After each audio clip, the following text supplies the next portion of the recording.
প্রিয় দ্বাদশ শ্রেণীর পরীক্ষার্থীরা, তোমাদের সবাইকে স্বাগতম। দেখো, এর আগে কিন্তু আমি তোমাদের উচ্চ মাধ্যমিক অর্থাৎ দ্বাদশ শ্রেণীর থার্ড সেমিস্টারের যেই সিলেবাস, সেই বাংলার সেই সিলেবাস কিন্তু আমি তোমাদের কমপ্লিট করে দিয়েছি।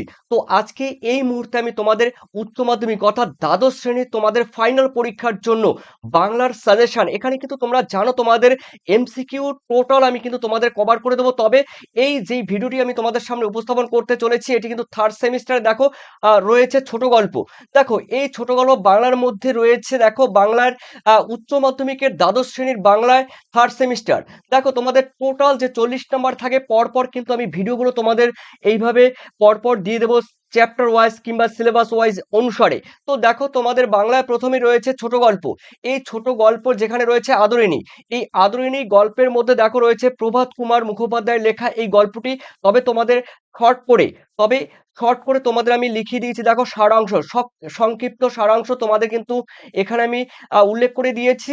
এরপরে কিন্তু তোমাদের থাকবে এমসিকিউ। দেখো, এমসিকিউ পরপর আমি তোমাদের বলে দেবো এমসিকিউ মাল্টিপল চয়েস কোয়েশ্চেন। তবে তোমাদের একটা কথা, এই ভিডিওর শুরুতে বা ভিডিও তোমরা যে দেখবে প্রথম থেকে শেষ পর্যন্ত অবশ্যই দেখবে। তবে তার আগে তোমাদের উপরে অর্থাৎ তোমাদের একটি শর্ত আমি তোমাদের উপরে রাখবো, সেটি হলো, দেখো, তোমরা এমসিকিউ করো আর যাই করো না কেন, কোয়েশ্চেন প্র্যাকটিস করো যাই করো না কেন, তবে তোমাদের প্রথম কাজ হবে কিন্তু তোমাদের গল্পটি অর্থাৎ গল্প হোক কিংবা কবিতা হোক, ভালো করে ভালোভাবে বুঝে বুঝে তোমাদের কিন্তু সেটি আগে ডিটেলস পড়তে হবে। তবে আমি বলবো এই আদরিণী গল্পটি, আদরিণীর যে ছোট গল্প, এই ছোট গল্পটি তোমাদের ভালোভাবে পড়তে হবে। ভালোভাবে পড়ে, লাইন বাই লাইন পড়ে, দাগিয়ে দাগিয়ে নিখুঁতভাবে পড়ে কিন্তু তোমাদের এই গল্পটি কমপ্লিট করে তবেই কিন্তু তোমাদের কিন্তু এমসিকিউ গুলো কভার করা উচিত, অর্থাৎ এমসিকিউ গুলো দেখা উচিত। তথাপি আমি বলবো, আমি তোমাদের সামনে গুরুত্বপূর্ণ কতগুলো, মিনিমাম তোমাদের 70 থেকে 80টি তোমাদের এমসিকিউ নিয়ে এসেছি তোমাদের এই আদরিণী গল্প থেকে। দেখো, এই আদরিণী গল্পটির প্রথম কোয়েশ্চেন রয়েছে। দেখো, ফার্স্ট কোয়েশ্চেন, এই আদরিণী গল্পটির রচয়িতা কে? দেখো, প্রথমেই বলেছিলাম, দেখো, প্রভাত কুমার মুখোপাধ্যায়, অর্থাৎ C is the correct answer, Prabhat Kumar Mukhopadhyay. Second question রয়েছে, দেখো তোমাদের রয়েছে সেকেন্ড কোয়েশ্চেন, এই আদরিণী গল্পটি কোন সালে প্রকাশিত হয়? দেখো, এই আদরিণী গল্প তোমাদের যদি ডিটেলস পড়া থাকতো, তাহলে তোমরা কিন্তু সরাসরি তোমাদের কিন্তু কোনো অপশন দরকার থাকতো না, অর্থাৎ অপশন ছাড়াই তোমরা কিন্তু আনসার করতে পারতে। তাই আমি বলে দিচ্ছি, অবশ্যই তোমরা, আবার বলছি, আবার রিপিট করছি তোমাদের, অবশ্যই গল্পটি তোমরা ভালোভাবে কিন্তু জাস্ট 1 থেকে 2 বার পড়বে। দেখো, এই আদরিণী গল্পটি কোন সালে প্রকাশিত হয়? দেখো, 1903 সালে এই আদরিণী গল্পটি প্রকাশিত, অর্থাৎ তোমাদের B is the correct answer. এরপরে থার্ড নাম্বার কোয়েশ্চেন রয়েছে, আদরিণী গল্পে আদরিণী কে? এখানে আদরিণী কে অর্থাৎ এই আদরিণী মানে কার কথা বলা হয়েছে? দেখো, এখানে কিন্তু একটি গরুর কথা কিন্তু এখানে বলা হয়েছে, অর্থাৎ B is the correct answer. ঠিক আছে, হয়ে গেল। এরপর রয়েছে, দেখো, তোমাদের 4 নম্বরে কোয়েশ্চেন, গল্পে আদরিণীর মালিক কে? এই যে যে গরু, ঠিক আছে, এই যে একটি গরুর কথা বলা হয়েছে, এই গরুর মালিক কে? ঠিক আছে, আদরিণীর মালিক কে? এখানে কিন্তু মালিক হলো একজন ব্রাহ্মণ। ঠিক আছে, অর্থাৎ C is the correct answer. এরপরে রয়েছে, দেখো, তোমাদের 5 নম্বরে কোয়েশ্চেন, আদরিণীর প্রতি মালিকের আচরণ কেমন ছিল? দেখো, এই যে গরু, একটি যে গরুর কথা বলা হয়েছে আদরিণীর নাম, সেই আদরিণীর প্রতি সেই আচরণ, মালিকের যে আচরণ, সেই আচরণ কেমন ছিল? উত্তর কিন্তু হবে স্নেহপূর্ণ, অর্থাৎ স্নেহপূর্ণ ছিল, অর্থাৎ C is the correct answer. এরপরে রয়েছে তোমাদের 6 নাম্বার কোয়েশ্চেন, আদরিণীকে কিভাবে দেখা হতো? ওই যে যে গরুটি, সেই গরুটিকে কিভাবে দেখা হতো? অর্থাৎ দেখা হতো কিন্তু পরিবারের একজন সদস্য হিসাবে দেখা হতো, অর্থাৎ B is the correct answer. যেমন প্রত্যেকে কোনো ফ্যামিলিতে যেমন 5 জন আছে, ঠিক আছে, 5 জন তোমরা থাকো, ভাই বোন, তারপরে না কাকা কাকিমা থাকে তো। তো ঠিক সেই হিসেবে গরুকে একজন সদস্য হিসাবে ধরা হয়েছে। এখানে গরুটিকেও কিন্তু একজন সদস্য হিসেবে বিবেচনা করা হয়েছে, অর্থাৎ ফ্যামিলিতে টোটাল সদস্য কজন? 6 জন। ঠিক আছে, তো পরিবারের সদস্য হিসাবে কিন্তু আদরিণীকে দেখা হয়েছে। এরপরে আমরা 7 নম্বরে দেখছি, গল্পের মূল বিষয় কি? দেখো, গল্পের মূল বিষয় কিন্তু ছিল একদম, দেখো, মানবিকতা ও স্নেহ। ঠিক আছে, অর্থাৎ C is the correct answer, মানবিকতা ও স্নেহ। এরপর রয়েছে, দেখো, তোমাদের 8 আদরিণীর মৃত্যুর পর মালিকের প্রতিক্রিয়া কি ছিল? মালিকের প্রতিক্রিয়া কি থাকতে পারে? বুঝতেই পারছো, কোনোদিন আনন্দ হতে পারে না, উদাসীনতা হতে পারে না, রাগ হতে পারে না যে আমার গরু কেন মারা গেল, কি জন্য মারা গেল, আর ভালো লাগে না। আহ, উম, মানে কোন রকম রাগ রাগ হতে পারে না, আনন্দ হতে পারে না, উদাসীনতা হতে পারে না, যেহেতু একজন সদস্য ছিল। তা সেখানে কিন্তু মালিকের গভীর শোক ছিল, ঠিক আছে, গভীর কষ্ট ছিল, ঠিক আছে। তো উত্তর কিন্তু হবে C is the correct answer. এরপরে রয়েছে দেখো তোমাদের ৯ নম্বরে কোয়েশ্চেন, গল্পটি কোন ধরনের? দেখো এই যে গল্পটি, এই গল্পটি কিন্তু একটি মানবিক গল্প, অর্থাৎ C is the correct answer. এরপরে রয়েছে দেখো তোমাদের ১০ নম্বরে কোয়েশ্চেন, আধুনিক গল্পে কি প্রকাশ পেয়েছে? দেখো আধুনিক গল্পে দেখো মানুষ এবং পশুর মধ্যে যে একটি সম্পর্ক, একটি ভালোবাসা, সেটি কিন্তু প্রকাশ পেয়েছে। এরপরে রয়েছে ১১ নম্বর কোয়েশ্চেনে রয়েছে, গল্পে ব্রাহ্মণের জীবন কেমন ছিল? দেখো গল্পে ব্রাহ্মণের জীবন কিন্তু ছিল দরিদ্র, ঠিক আছে। যে ব্রাহ্মণ ছিল সেই ব্রাহ্মণের জীবনযাপন ছিল কিন্তু, বা তার ফ্যামিলি ছিল কি দরিদ্র ফ্যামিলি। ওকে। এরপরে রয়েছে ১২তে রয়েছে আধুনিকে কি হিসেবে দেখা হতো? দেখো সন্তান স্বরূপ হিসেবে দেখা হতো, অর্থাৎ C is the correct answer. এরপরে দেখে নিচ্ছি তোমাদের ১৩, গল্পটির ভাষা কেমন ছিল? দেখো গল্পটির যে ভাষা, এই আধুনিক গল্পটির ভাষা ছিল সহজ এবং সাবলীল, ঠিক আছে, অর্থাৎ B is the correct answer. এরপরে রয়েছে দেখো ১৪, আদরিণীর নামকরণের অর্থ কি? দেখো আদরিণীর নামকরণের অর্থ আমরা জেনে, আদরিণী অনেকে অনেকে গ্রামে কিন্তু ডাকে আদরিণী বলে প্রিয়। আদরিণী কথার মানে হলো প্রিয়। এরপর রয়েছে দেখো গল্পে, গল্পে প্রধান আবেগ কোনটি? দেখো গল্পের প্রধান আবেগ কিন্তু একদম স্নেহ, স্নেহ হবে এখানে, ঠিক আছে, অর্থাৎ C is the correct answer. এরপরে ১৬তে বলা হয়েছে আধুনিক গল্পে কোন মূল্যবোধ শেখানো হয়েছে? দেখো আধুনিক গল্পে কিন্তু কোন মূল্যবোধ শেখানো হয়েছে? এখানে কিন্তু মানবিকতার যে মূল্যবোধ, সেই মানবিকতার মূল্যবোধ কিন্তু শেখানো হয়েছে। এরপরে দেখে নিচ্ছি তোমাদের ১৭তে বলা হয়েছে গল্পের প্রেক্ষাপট কোথায়? দেখো গল্পের প্রেক্ষাপট হয়েছে, দেখো উত্তর কিন্তু হবে গ্রাম, ঠিক আছে, উত্তর গ্রাম। এরপরে রয়েছে আদরিণী, এই আদরিণী কিসের প্রতীক? দেখো আদরিণী হলো স্নেহ ও ভালোবাসার প্রতীক, ঠিক আছে, অর্থাৎ B is the correct answer. এরপরে রয়েছে ১৯ গল্পে মানুষের কোন দিকটি ফুটে উঠেছে? দেখো গল্পে কিন্তু মানুষের যে আহ মর্মবোধ, দেখো এই মমত্ববোধ, এই গল্পে কিন্তু দেখো এই যে আধুনিক গল্পে মানুষের কোন দিকটি ফুটে উঠেছে? এখানে কিন্তু ফুটে উঠেছে দেখো আহ মমত্ববোধ, অর্থাৎ C is the correct answer. এরপরে চলো রয়েছে দেখো ২০তে বলা হচ্ছে গল্পের শেষে কি অনুভূতি তৈরি হয়? দেখো অবশ্যই বেদনা। এরপরে রয়েছে দেখো ১ম পরিচ্ছেদ থেকে। দেখো মূল হলো দেখো তোমাদের যেই আম আদরিণী যে গল্পটি রয়েছে, দেখো ১ম পরিচ্ছেদে কিন্তু রয়েছে একদম ফার্স্ট, আদরিণী গল্পটি কোন গল্প গ্রন্থের অন্তর্গত? উত্তর কিন্তু হবে গল্প গল্পাঞ্জলি, অর্থাৎ তোমাদের D is the correct answer, গল্পাঞ্জলি। এরপরে রয়েছে দেখো তোমাদের ২২ আদরিণী গল্পটির পরিচ্ছেদ সংখ্যা কত? উত্তর কিন্তু হবে ৭, ঠিক আছে, উত্তর কি হবে ৭। এরপরে রয়েছে ২৩, দেখো পাড়ার নগেন ডাক্তার এবং জুনিয়র উকিল কুঞ্জ বিহারী বাবু জয়রাম মুখোপাধ্যায়ের কাছে কখন এসেছিলেন? দেখো মানে কোন সময়ে এসেছিলেন? দেখো উত্তর কিন্তু হবে এসেছিলেন কিন্তু বিকেলে, ঠিক আছে, অর্থাৎ C is the correct answer, বিকেলে। এরপরে রয়েছে দেখো ২৪, জয়রাম মুখোপাধ্যায় পেশায় ছিলেন একজন কি? একজন কিন্তু ছিলেন মুক্তার, অর্থাৎ B is the correct answer. এরপরে ছিলেন দেখুন ২৫, নগেন ডাক্তার এবং কুঞ্জ বিহারী যখন জয়রাম বাবুর কাছে এসেছিলেন, তখন তিনি কোথায় বসেছিলেন? দেখো বসেছিলেন কিন্তু বৈঠকখানার বারান্দায়, বৈঠকখানার বারান্দায় কিন্তু বসেছিলেন, B is the correct answer. এরপরে রয়েছে ২৬, বিবাহ অনুষ্ঠানে যাওয়ার জন্য মুক্তার মশাই মহারাজ নরেশচন্দ্রের কাছে কি চেয়েছিলেন?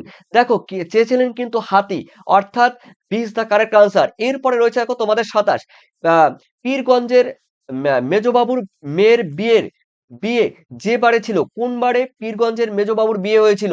দেখো উত্তর কিন্তু হবে সোমবার, অর্থাৎ B is the correct answer. এরপরে রয়েছে দেখো তোমাদের ২৮, পীরগঞ্জের মেজবাবুর দেখো মেয়ের বিয়েতে বাই ও খেমটা আসছে, যেখান থেকে, কোথা থেকে এসছে? বাই এবং খেমটা কোথা থেকে আসছে? দেখো এটি কিন্তু হবে বেনারস এবং কলকাতা থেকে, অর্থাৎ D is the correct answer. এরপরে রয়েছে দেখো তোমাদের ২৯, জরা মুখোপাধ্যায় পীরগঞ্জের বাবুদের কত বছরের পুরনো মুক্তার ছিলেন? উত্তর কিন্তু হবে দেখো ২০ বছর, অর্থাৎ C is the correct answer, ঠিক আছে, ২০ বছর। এরপরে রয়েছে ৩০, দুটো দিন কাছারি কামাই হয়। দেখো দুটো দিন কাছারি কামাই হয়, যে দুটি দিনের কথা বলা হয়েছে সেই দুটি দিনের কোন কোন দিনের কথা বলা হয়েছে? উত্তর কিন্তু হবে দেখো, উত্তর কিন্তু হবে সোম এবং মঙ্গলবার, অর্থাৎ এই দুটি দিনের কথা বলা হয়েছে। এরপরে রয়েছে দেখো, গরুর গাড়ি করে পীরগঞ্জে যেতে ও আসতে সময় কতদিন লাগতো? উত্তর হবে কিন্তু 4 দিন, অর্থাৎ D is the correct answer. এরপরে রয়েছে দেখো তোমাদের 32, সেও জোগাড় হওয়ার মুশকিল। সরি সরি, এক্সট্রিমলি সরি, ঠান্ডা লেগেছে দেখো, এই জন্য একটু প্রবলেম হচ্ছে। দেখো, সেও জোগাড় হওয়ার মুশকিল। দেখো এখানে কি জোগাড় হওয়ার মুশকিলের কথা বলা হয়েছে? পালকি। উত্তর কিন্তু হবে পালকি জোগাড় হওয়ার মুশকিলের কথা বলা হয়েছে। আধুনিক গল্পের মহারাজের নাম কি? দেখো উত্তর কিন্তু হবে নরেশ। হ্যাঁ, আধুনিক গল্পের মহারাজার নাম কি? উত্তর কিন্তু হবে দেখো নরেশচন্দ্র রায় চৌধুরী, অর্থাৎ B is the correct answer.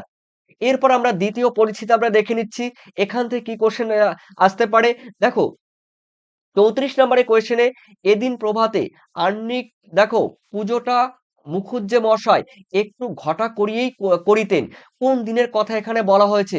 উত্তর কিন্তু সানডে, রবিবারের কথা বলা হয়েছে। এরপরে 35-এ দেখো, আহ্নিক পুজোটা জয়রাম বাবু কটা পর্যন্ত করতেন, মানে মানে কোন সময় পর্যন্ত বা কটা পর্যন্ত করতেন? সকাল 8টা পর্যন্ত করতেন, মানে সকাল 9টা পর্যন্ত করতেন, সরি সকাল 9টা পর্যন্ত করতেন, অর্থাৎ তোমাদের উত্তর হবে B is the correct answer. Okay, এরপর রয়েছে দেখো তোমাদের জয়রাম বাবুর আদি বাস কোথায় ছিল, আদি নিবাস কোথায় ছিল? দেখো যশোর জেলায়, অর্থাৎ এ ইজ দ্য কারেক্ট আনসার। এরপর রয়েছে দেখো 37-এর, জয়রাম মুক্তার যখন প্রথম আসেন তখন তার সম্বল কি ছিল? দেখো তখন তার সম্বল ছিল কিন্তু একটি ক্যাম্বিসের ব্যাগ, আর রয়েছে দেখো একটি পিতলের ঘটি, অর্থাৎ তোমাদের A is the correct answer. এরপরে দেখে নিচ্ছি তোমাদের, দেখো পরের কোশ্চেন 38, জয়রাম মুক্তার কত টাকায় বাসা ভাড়া নিয়েছিল? দেখো 13 শিকা, অর্থাৎ C is the correct answer. এরপর আমরা দেখে নিচ্ছি 39-এ, জয়রাম মুক্তারের মেজাজ ছিল কিরকম? দেখো রুক্ষ মেজাজ ছিল, অর্থাৎ C is the correct answer. এরপরে দেখো যৌবনে, যৌবনে ইনি রীতিমতো বদরাগী ছিলেন। দেখো এখানে যে বদরাগী ছিল, এখানে বদরাগী বলতে কার কথা এখানে বলা হয়েছে? এখানে বলা হয়েছে কিন্তু দেখো জয়রাম মুখোপাধ্যায়ের কথা বলা হয়েছে, অর্থাৎ এ ইজ দ্য কারেক্ট আনসার। এরপরে রয়েছে 41-এ, জয়রাম মুখোপাধ্যায় তার মঙ্গলা গাইয়ের বাছুরের নামকরণ করেছিলেন। দেখো নামকরণ করেছিলেন একটি ডেপুটি বাবুর নামে, ঠিক আছে, এক ডেপুটি বাবুর নামে। ওকে, এর মানে এ ইজ দ্য কারেক্ট আনসার। এরপরে রয়েছে 42, আদালত অবমাননার জন্য মুক্তার বাবুর কত টাকা জরিমানা হয়েছিল? দেখো জরিমানা হয়েছিল দেখো 5 টাকা, অর্থাৎ B is the correct answer. এরপরে রয়েছে দেখো 45-এ, মুক্তার মশাই কত টাকা ব্যয় করে 5 টাকা আহ, জরিমানা রহিত করেন? উত্তর কিন্তু হবে দেখো উত্তর হবে 1700 টাকা, অর্থাৎ C is the correct answer. এরপরে রয়েছে 44, দেখো সপ্তাহের কোন দিন পাড়ার সবাই বৈঠকখানায় তাস পাশা খেলতেন? দেখো উত্তর কিন্তু হবে সানডেতে, রবিবারের দিন, ঠিক আছে। এরপরে রয়েছে দেখো তোমাদের 45-এ, একজোড়া নতুন বলদ কিনে এনেছে, কে বলদ কিনেছে? কিনেছে? দেখো উত্তর কিন্তু হবে আহ ইদামদ্দি শেখ, অর্থাৎ C is the correct answer. এরপরে তৃতীয় পরিচ্ছেদের মধ্যে রয়েছে দেখো, তৃতীয় পরিচ্ছেদ থেকে গুরুত্বপূর্ণ কোয়েশ্চেন রয়েছে। দেখো জয়রাম মুখোপাধ্যায় যার থেকে হাতি কিনেছিলেন তিনি হলেন কি?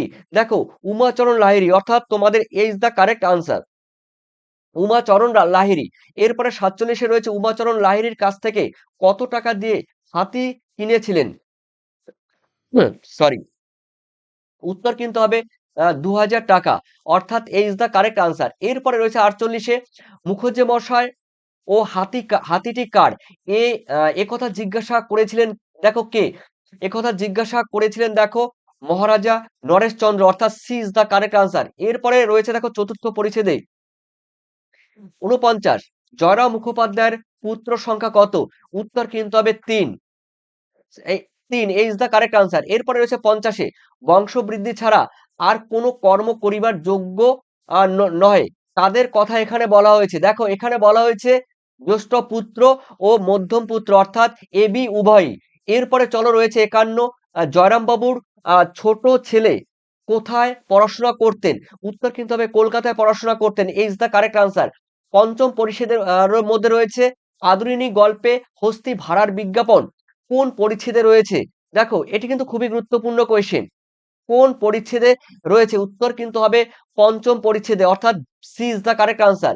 এরপরে রয়েছে 53, হস্তি ভাড়ার বিজ্ঞাপন ভাড়া ছিল ভাড়া ছিল, দেখো হস্তি ভাড়ার বিজ্ঞাপনে ভাড়া কত ছিল?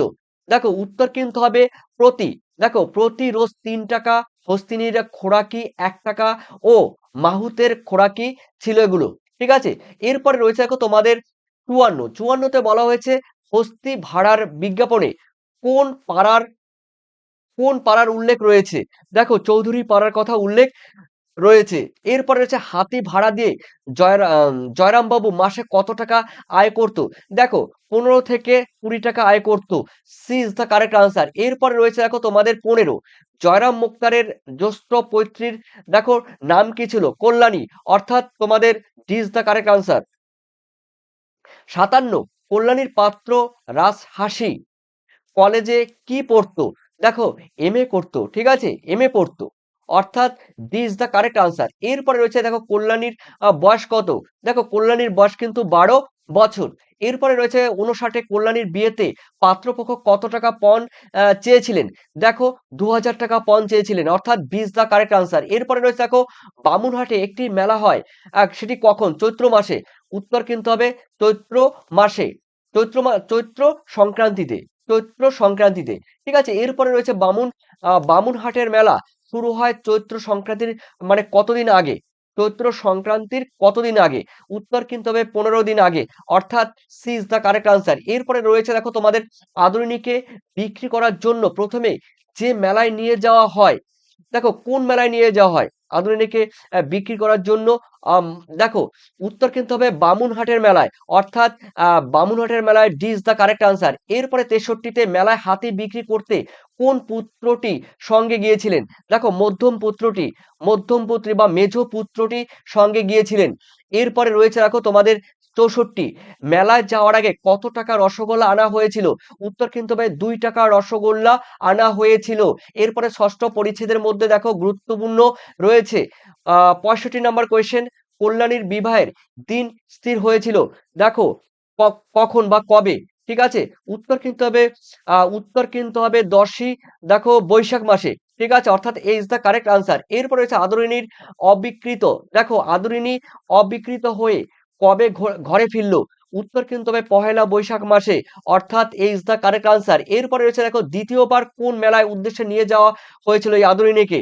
দেখো আদরিনীকে আহ দ্বিতীয়বার বিক্রির উদ্দেশ্যে কিন্তু নিয়ে যাওয়া হয়েছিল রসুলগঞ্জের মেলায়। ঠিক আছে, রসুলগঞ্জের মেলায়। এরপরে রয়েছে দেখো রসুলগঞ্জের মেলায় বামুনহাট থেকে কত দূরে, মানে কত দূরে? উত্তর কিন্তু হবে দেখো 10 ক্রোশ দূরে, অর্থাৎ এ ইজ দ্য কারেক্ট আনসার। এরপরে রয়েছে দেখো 89, রসুলগঞ্জের মেলাটি কতদিন ধরে চলতো? উত্তর কিন্তু 7 ডে, অর্থাৎ 7 দিন ধরে কিন্তু চলতো। এরপরে রয়েছে দাদা মহাশয় আদর যা আহ, আদর যাবার সময় কাঁদছিল, দেখো এই দাদা মশাই আদর, এই আদর যাবার সময় কাঁদছিল, বক্তা এখানে কে? কল্যাণী, অর্থাৎ এ ইজ দ্য কারেক্ট আনসার। দেখো জানতে পেরেছে ওরা অন্তর্জামিনী কিনা, বক্তাকে, এখানে দেখো বক্তা হলো জয়রাম মুক্তার, অর্থাৎ তোমাদের B is the correct answer. এরপরে রয়েছে দেখো, তুই তো অন্তর্জামী, তুই কি আমার মনের কথা বুঝতে পারিসনি? তো এখানে বলা হয়েছে দেখো জয়রাম মুক্তারের কথা। ঠিক আছে, জয়রাম মুক্তার। এরপরে বলা হয়েছে সপ্তম পরিচ্ছেদের মধ্যে রয়েছে 93 নম্বরের কোয়েশ্চেন, আদরিনীর অসুস্থতার খবর কে পৌঁছে দিয়েছিল? দেখো উত্তর কিন্তু হবে চাষি, অর্থাৎ B is the correct answer. এরপরে রয়েছে দেখো 94, বাড়ি থেকে কত দূরে আদরিনী অসুস্থ হয়ে পড়েছিলেন? দেখো 7 ক্রোশ দূরে কিন্তু অসুস্থ হয়ে পড়েছিল। ওকে, এরপরে রয়েছে আদরিনীর অসুস্থতা কোথায় শুয়ে পড়েছিল?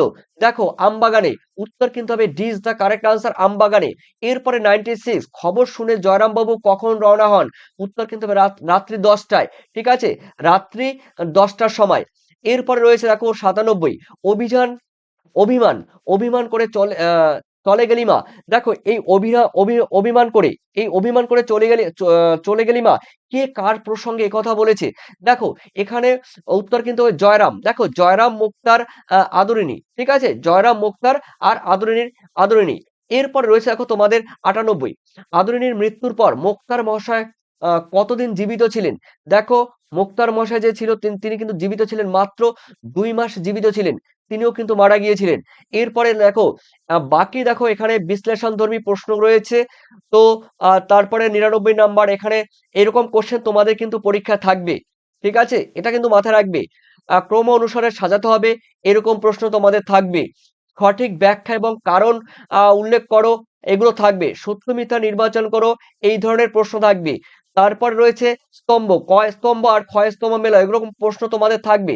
তবে একটা কথা বলবো, তোমরা যারা পিডিএফ যদি নিতে চাও, এই পিডিএফ বেঙ্গলি দেখো, এই বেঙ্গলি তোমরা যারা পিডিএফ থার্ড সেমিস্টার, এই থার্ড সেমিস্টার যারা পিডিএফ নিতে চাইছো, তারা কিন্তু অবশ্যই দেখো তোমাদের 7890404016 এই নম্বরে তোমাদের হোয়াটসঅ্যাপ করতে হবে। তোমরা যারা বাংলা পিডিএফ নেবে 85 তোমাদের পেমেন্ট করতে হবে। এই পিডিএফ তোমরা কিন্তু জেরক্স করে নিতে পারবে, মোবাইলে ডাউনলোড করে নিতে পারবে, তারপরে তোমরা পড়তে পারবে, কোনো প্রবলেম নেই, ঠিক আছে। তো 85 পেমেন্ট করে তোমরা থার্ড সেমিস্টারে কিন্তু তোমরা পিডিএফ সম্পূর্ণ পেয়ে যাবে, ঠিক আছে। গল্প, কবিতা, তোমাদের যা যা রয়েছে চ্যাপ্টার ওয়াইজ তোমরা পেয়ে যাবে। ওকে, আর অবশ্যই তোমাদের কিন্তু বাকি দেখো এক্সট্রা আরো কিছু কোশ্চেন দিয়েছি এখানে, দেখো শর্ট কোশ্চেন টাইপের থাকবে তোমাদের এমসিকিউ। তবে এমসিকিউ থাকলেও তোমাদের আমি কিন্তু শর্ট টাইপ কোশ্চেন দিয়েছি, যেন তোমরা এগুলো একবার প্র্যাকটিস করতে পারো, ঠিক আছে। তো তাহলে পুরো পুরো তোমাদের কিন্তু আদরিনী থেকে তোমাদের পুরোটা কিন্তু কভার করে দিয়েছি। আশা করি এর মধ্যে থেকে তোমরা কোশ্চেন পেয়ে যাবে, এর বাইরে কোনো কোশ্চেন হবে না। আর বাকি তোমাদের যে মূল্যবান কমেন্ট, সেই কমেন্ট সেকশনে তোমাদের কিন্তু মূল্যবান কমেন্ট আমাকে কিন্তু জানাবে, ঠিক আছে। এই পিডিএফ এর মধ্যেই তোমরা কিন্তু সমস্ত কিছু তোমরা কিন্তু পেয়ে যাবে, ঠিক আছে। তো এই পিডিএফ দেখো, এই পিডিএফ গল্প, কবিতা, প্রবন্ধ, ভারতীয় গল্প, আন্তর্জাতিক কবিতা, ভাষার অংশ, বাংলা সাহিত্য, সংস্কৃতি, ইতিহাস, এগুলো টোটাল তোমরা পেয়ে যাবে আমার পিডিএফ এর মধ্যে। ওকে, আর বাকি তোমাদের মূল্যবান কমেন্ট সেকশনে জানিও। ধন্যবাদ, ধন্যবাদ। পরবর্তী ভিডিওর জন্য জুড়ে থাকো। Thank you.